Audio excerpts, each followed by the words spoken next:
Dakon ni pagampaganay ataw abitual niya na ginawa niya sa salaf eh. So salaf na nisba.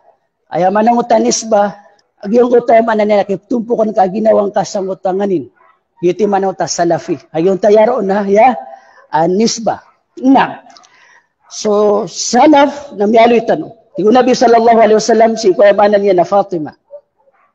Ni'ma salafu ana laki. Pitamanan amapya as-salaf ako sir ka hay watakulay ayam anan yan na Fatima.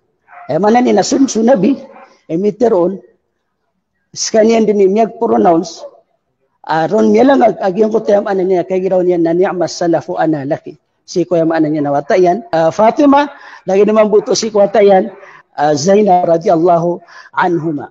Ayam anan ko ta salafi nisba ng ngaran pugunot si ko salaf.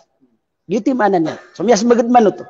Ay manan yan na basta gumiro ka Pilipini yun. Ana Pilipini. Ay mano to na taga Pilipinas ako. Taga Pilipinas ako. Ugay na taga Pilipin. Bilibin. Lalagi dito. Basta gumiro ka mas salafi. Napunot ako mga salaf. So ay pa kayo sa ugiraw ka antay pagampagan ay mitero sa kanya na salafi na sunso nabi. Iguminira manan yan na ni'ma salafu ana laki. Nagito mo ta kay giraw niya na salaf. Nagito pugunutan namin.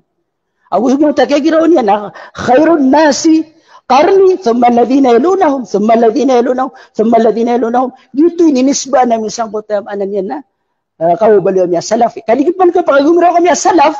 Oh, na lagi di ba gito panipunir kami. Baka wari mga salaf. Ano ba ng mga salaf ka imanto ka no? Kali ay mga salaf na utam yang unantal sa mga sahaba, baka ini tabiin, baka tabi'ut naruto. Inuami di pag-usaw ta salaf, kay no sarami na salaf kanisba ben. Inisba mi mana api akito ko nami ko madakla taw ayam bipunutan na soyam anan yan na mga salaf as-salih. Ayuto soyam anan yan na al-qurun al-thalatha al-mufaddala.